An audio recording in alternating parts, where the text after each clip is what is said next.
সকলোকে সুপ্ৰভাত কাৰ্বি আংলঙৰ টাৰলংছুৰ পৰা কাৰ্বি ইউথ ফেষ্টিভেলত কেইটামান সৰু সৰু ভিডিঅ' মোৰ মোবাইলত মই বন্দী কৰিছিলোঁ আৰু তাকে এটা মিনি ব্লগ হিচাপে আপোনালোকলৈ আগবঢ়ালোঁ। আমি যলৈকে নাযাওঁ কিয় বিহু গীত গাই যোৱাটো আমাৰ মেইন হয়।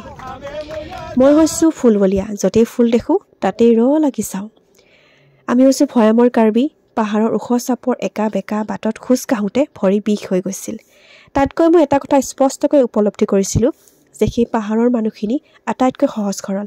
তেওঁলোকে নিজৰ কামৰ বাহিৰে বেলেগ একো কথাই নাভাবে, নিজৰ কামতে ব্যস্ত থাকে। ৰাতিপুৱা ৩-৪ মান বজাতে উঠে আৰু গোটেই দিনটো কাম কৰি ৰাতিৰ ভাতমুঠি খাই সোনকালে শুই যায়। টাৰলংছুৰ সৌন্দৰ্যৰ কথা সঁচাকৈ সুকীয়া। আমি শোভাযাত্ৰাৰ লগতে বিভিন্ন সাংস্কৃতিক অনুষ্ঠান উপভোগ কৰিলোঁ।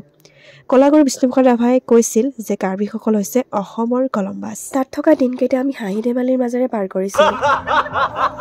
ভিডিঅ'টো ইমানে দেখা মাৰিছোঁ। ধন্যবাদ।